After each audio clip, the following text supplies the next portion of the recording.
Close your eyes for a second. Imagine a reptile that survived 200 million years through asteroid strikes, ice ages, even the extinction of the dinosaurs. Now open them and picture it not in a wild swamp but in a grid of concrete pens under the tropical sun. Millions of crocodiles are raised every year, not for conservation but for their meat and their skin. Skin that ends up on luxury handbags priced higher than most cars. Welcome. Today, we're pulling back the curtain on one of the world's most unexpected industries, modern crocodile farming. It's a world where biology meets billion-dollar fashion, where ancient predators are managed like livestock, and where questions about ethics, sustainability, and appetite collide. I'm Harry, and this is the hidden life of the farmed crocodile. Are you ready for the next section, where we explore how this industry even began? It might surprise you, but crocodile farming isn't some new age experiment. It actually started as a rescue mission. Back in the 1940s and 50s, wild crocodile populations were plummeting, especially in places like Australia, Southeast Asia, and the southern US. Why? Because their skin was in massive demand. Hollywood stars wore crocodile skin boots and purses. High fashion houses like Hermès and Gucci turned their hides into status symbols, and hunters responded, slaughtering tens of thousands every year. By the 1970s, several crocodile species were teetering on the edge of extinction. That's when a radical idea emerged. What if we farm them instead of hunting them? Australia led the charge. Scientists and ranchers began collecting eggs from the wild, not to destroy nests, but to protect them. They'd incubate the eggs in controlled environments, raise the hatchlings safely, and eventually sell the adults for meat and skin, while returning a portion of profits to conservation efforts. And it worked. Populations rebounded. In fact, the saltwater crocodile, once critically endangered, is now classified as least concern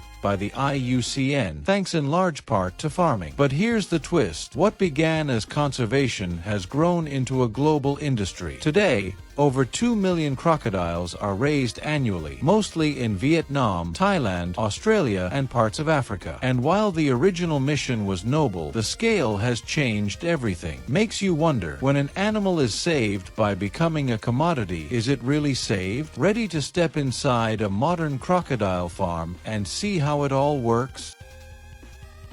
Picture this, a sprawling facility under the humid sun of northern Vietnam. Row after row of low, shaded pens, each about the size of a parking space, housing dozens of crocodiles. They're not free to roam. They don't bask on riverbanks. Their entire lives are engineered for efficiency. Farming begins with eggs. Most farms now breed their own stock, but some still collect eggs from the wild under government permits. The eggs are placed in incubators where temperature determines the sex. Warmer nests produce males, cooler ones produce females. Farm managers carefully control this to maintain breeding herds. Once hatched, the tiny crocs, each no bigger than your hand, are moved into nursery pens. Here, they're fed a high-protein diet of fish, chicken byproducts, and specialized pellets. Growth is rapid. In just 2 to 3 years, they'll reach 1.2 to 1.5 meters, the ideal size for skin quality and meat yield. But here's where it gets uncomfortable. Crocodiles are solitary, territorial animals. In the wild, they'd space themselves out over miles of river. On a farm, dozens share a single pen. To prevent fighting and scarring the valuable skin, many farms detooth or even declaw juveniles. Some use partitioned pens or keep lighting dim to reduce aggression. When they reach harvest age, the process is swift and highly regulated. In certified facilities, like those supplying European luxury brands, crocodiles are stunned electrically or with a bolt, similar to humane slaughter methods for cattle, before being bled out. The skin is then carefully peeled off in one piece, salted, and sent to tanneries. The meat, often sold locally or exported to niche markets in Asia and Europe. It's efficient, it's controlled, but it's also industrialized wildlife, something that still sits uneasily with many. What do you think? Can an ape apex predator truly belong in an assembly line? Drop your thoughts in the comments. Ready to see how technology is changing this ancient-looking industry? At first glance, a crocodile farm might seem low-tech, mud, concrete, and reptiles. But behind the scenes, it's becoming surprisingly high-tech. Take Thailand, for example. Some farms now use AI-powered cameras to monitor crocodile behavior in real time. Why? Because stress leaves marks, scratches, bites, irregular scales, and even a small blemish can slash a skin's value by thousands of dollars. These systems detect aggression early, alerting staff to separate animals before damage occurs. Then there's genetics. In Australia, researchers are selectively breeding crocodiles for traits like faster growth, disease resistance, and, critically, uniform scale patterns. The belly skin is the gold standard for luxury goods, smooth, symmetrical, and free of blemishes. Farmers now track lineage like thoroughbred horses, aiming for that perfect hide. Even waste is being reimagined. Crocodile farms produce massive amounts of organic waste, blood, bones, offal. But in Vietnam, some facilities are turning that into biogas to power their operations, or composting it for local agriculture. Others are experimenting with collagen extraction from scales, a potential ingredient for high-end cosmetics. And perhaps the most futuristic development, lab-grown crocodile leather. Companies in the US and Europe are already bioengineering reptile skin from cell cultures. No animals harmed, no farms needed. It's still early, but if it scales, it could disrupt the entire supply chain. So while the image of crocodile farming feels primal, the reality is increasingly digital, precise, and innovative. But all this raises a bigger question. Is it sustainable? Not just economically, but ecologically. Ready to dive into the environmental impact?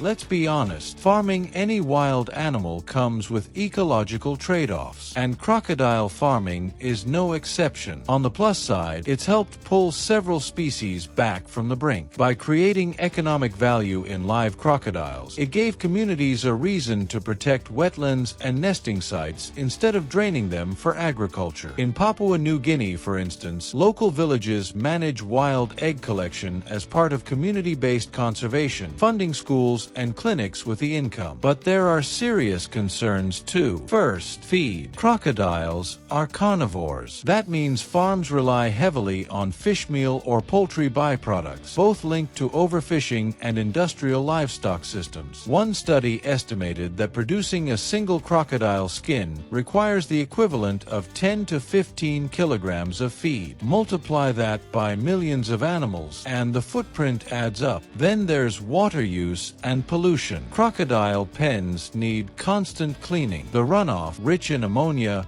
blood, and organic waste, can contaminate nearby rivers if not properly treated. In countries with lax regulations, this has led to dead zones and fish kills. And while most farms claim high welfare standards, independent audits are rare. The lack of global oversight means practices can vary wildly, from near-organic operations in Australia to overcrowded sheds in unregulated regions. So is it sustainable? The answer isn't black and white. Done responsibly, it can support conservation and rural economies. Done poorly, it becomes just another extractive industry. Which brings us to the human side of this story. Ready to explore the cultural and economic weight of crocodile farming around the world? For many rural communities, crocodile farming isn't just business, it's livelihood. In the Northern Territory of Australia, indigenous-owned farms employ local rangers, blend traditional knowledge with modern science, and fund cultural programs. The crocodile isn't just a product, it's a symbol of resilience deeply woven into Dreamtime stories. In Thailand and Vietnam, entire towns revolve around the trade. Tanneries, butchers, feed suppliers, even tour operators all depend on the steady flow of crocs from hatchery to harvest. A single luxury skin can sell for $1,000 or more before it's even stitched into a bag. And those bags, they fetch $20,000 to $100,000 retail. The markup is staggering, but the farm gets only a fraction. Meanwhile,